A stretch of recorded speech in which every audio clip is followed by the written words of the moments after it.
Good evening, everybody. Hope everybody's doing well on this Wednesday evening. Kind of rainy here in Atlanta. It's supposed to be rainy for the next couple of days or so. Enjoying this evening here at the house in East Point. I wanted to talk for a few minutes this evening about experiences that we have when we're around other people who are going through their transition from this life into whatever it is we head to. And sometimes the strange occurrences that go on, and there's an energy that's somehow that's very holy and serene to sit by a deathbed of a loved one, and yet there's these feelings of conflict where in your spirit you want them to go peacefully, but you do want them to go. You don't want somebody you love just to linger and linger and linger. So I wanted to share my experience in the days where my mother was in the last days of her life. And Mama, she was in hospice at what is now Atlanta Medical Center. Back then it was Georgia Baptist or some other name. But she was on the back side of that hospital in a room. And she was in hospice. And, in hospice, they don't come in every 2 hours and check your blood pressure and, all your vitals and all like they do when you're in there for other reasons, So what would happen would be at night, my daughter Jill and my sister Vicky and for whatever reason, us as a family, we didn't want her to die alone. We wanted somebody to be with her at all times in that room. And I know, she was, in the last days of her life, she wasn't aware, but we don't know that people's not really aware, even when they're not communicating with you on this level. Because the life force that we all have in us is an energy. And who's to say that she couldn't feel the presence of our energy? In the weeks leading up to that, when she was more and more sedated and all like that, we had these little music things, whatever they called them back then. It was a rave, and I downloaded all kind of Southern gospel and Vestal Goodman, the Happy Goodmans, and all them, and so I put it on low because I knew she loved to listen to Vestal Goodman and the Florida Boys, and there was some of the old gospel stuff. So while she was semi-unconscious, I would let her just listen to gospel music, which she loved. If I'm ever lingering in that state, do not put Southern gospel music in me. There was a time in my life where I really loved it. Vestal Goodman singing, God walks the dark hills. I'm at the age now where I prefer a little Barbra Streisand. Some other kind of musics to ease me out of here. But anyhow, my sister Vicky and my daughter Jill would go sit with her during the day because I worked then, and I would go and sit with her. I would spend the night every night with her for those several weeks that she lingered. I'd get off work, do my running around, get me some dinner, go, they'd leave, I'm in for the night. And here's what I wanted to share with you, that there was an experience that happened sitting at her deathbed one night that kind of jolted me, and it kind of I think maybe it was the experience that made me really start to question everything I'd ever believed about God, about heaven, about hell, about Jesus, about life, about death. Something didn't kind of add up. And and I know anytime people get to talking about spirits and ghosts and experiences with other dimensions and other worlds, or people coming back from the other side, and it gets to be like somebody's mind, hallucinating, they're imagining things and all that. I understand all that. And I ain't trying to fit nothing else that I ever do in my life with inside scriptures or verses or chapters of the Bible. My life is just beyond that. To me, it's bigger than that. But I will say this, that there is things in the Bible that's very unusual, and ministers just really rush over it because they can't explain it and it don't fit within the package. You know, for instance, like when Jesus died on the cross, one of the writers of one of the Gospels says all the graves around Jerusalem open and people of old got up and walked around. When after Jesus was rose from the dead, and there was some people just walking, whether you want to call them a ghost, a spirit, or whatever. There was some guys walking on the road to a town, and Jesus just decided to join them and walk along with them. In our language, we'd call that somebody's ghost showed up. So anyhow, they had Mama in one of the old hospital rooms, and she was on the back side of the hospital, and on the back side of the hospital, she was on like the 5th floor or something. So at night, I turned the light out, and I sleep with my bedroom windows all open all the time. I don't like windows being closed, you know. So I'd sleep in a chair, and her wall of windows would always be open, and there was this beautiful view of downtown Atlanta skyline just lit up the room in her hospital. And if you go like maybe a block or two from where that scene is, it's the old Jackson Street Bridge in Atlanta, for those of you who know Atlanta. And people come from all over the place. And you go over there all the time, and there's people that stand on that bridge and get that picture of the downtown skyline of Atlanta behind them on that bridge. Well, her room was a block from that with the same view. Just beautiful at night when it's lit up. So they had an old hospital chair, and it let back, and the nurses and all there was so kind, and they had pillows and blankets, and the room at one time was a room that had 2 hospital beds in it. At this time, they only had her bed in it, and it was up against the window side. I had the chair where I slept. It was sitting beside her bed, and there was a hospital light over it.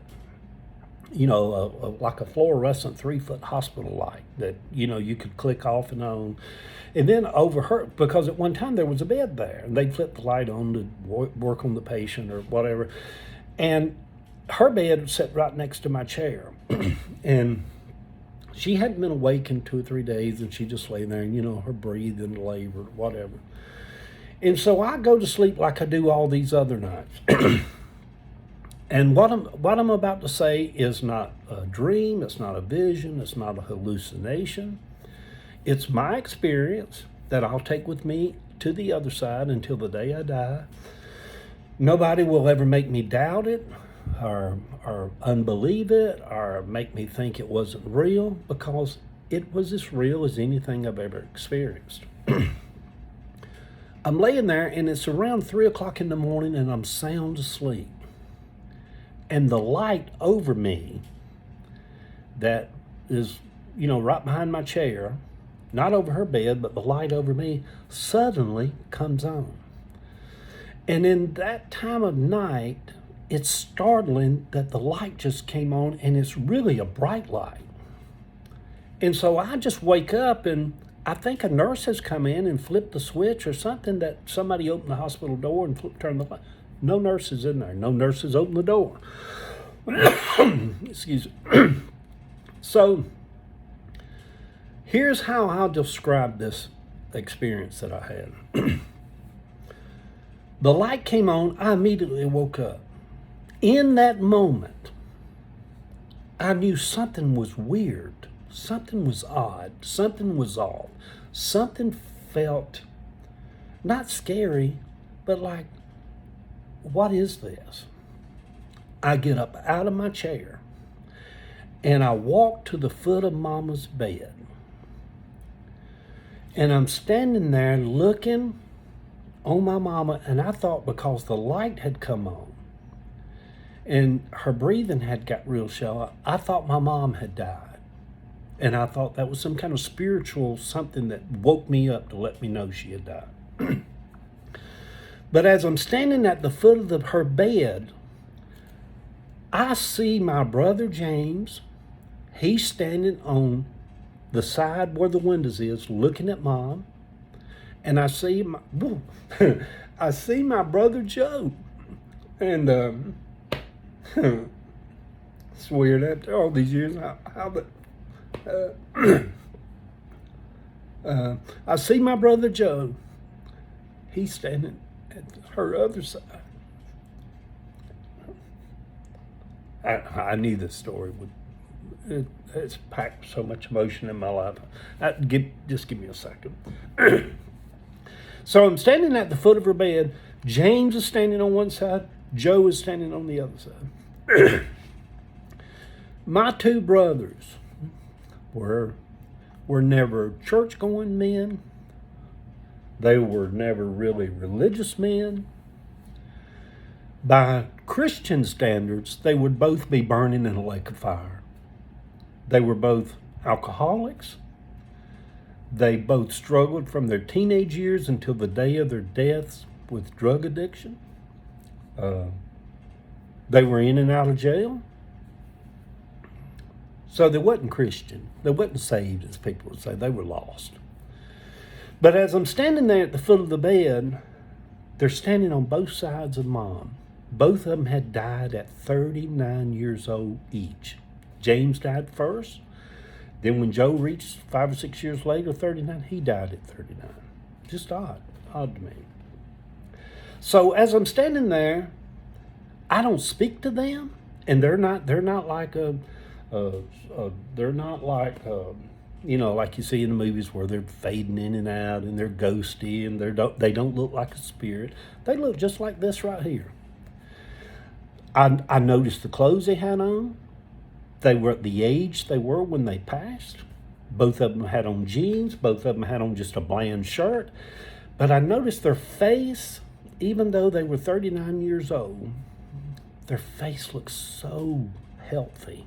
Not angelic, not the light glow, just healthy. Like somebody had really never had a drink in their life and had ate good food. And been healthy, went to the gym a lot. They just had that healthy look to it. They never acknowledged me. They never looked toward me.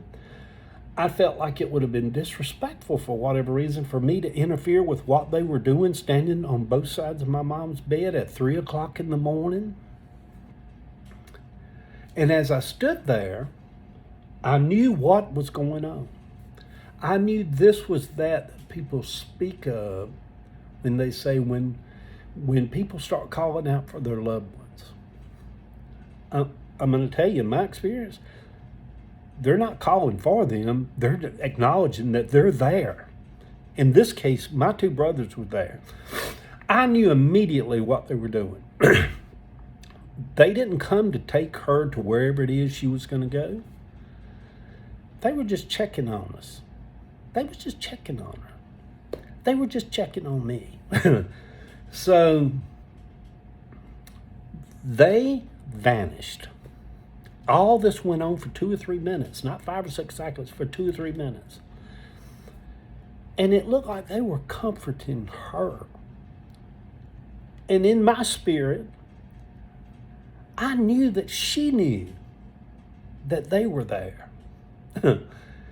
So when they vanished, I went back over, and I was really just in a weird state of mind. And I sat down in my chair. And this surprised me that it happened. I sat down. I didn't turn the light off. I knew Mama would die very soon after this. She did. I think the next day she passed. I sat down in the chair, and then I realized that I had experienced something extraordinary to me. Whether anybody else experiences something like it in their life, I knew. And when I realized what had just happened, that I had seen my two brothers, that they were checking on Mama, that Mama was going to be okay, I was going to be okay, I just started trembling.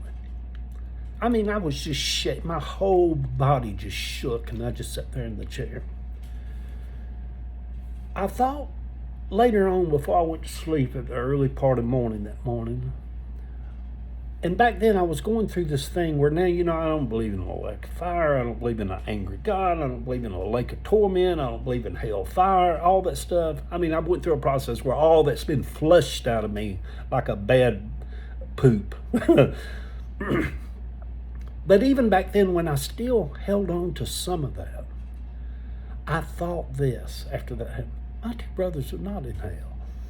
My two brothers are not lost. My two brothers are on the other side and they're checking around on people. So, anyhow, that's my Wednesday evening story. Get a little emotional, and that's okay. I miss my two brothers sometimes, especially at this season in my life. I wish we could have grown old together. Namaste. Go with God.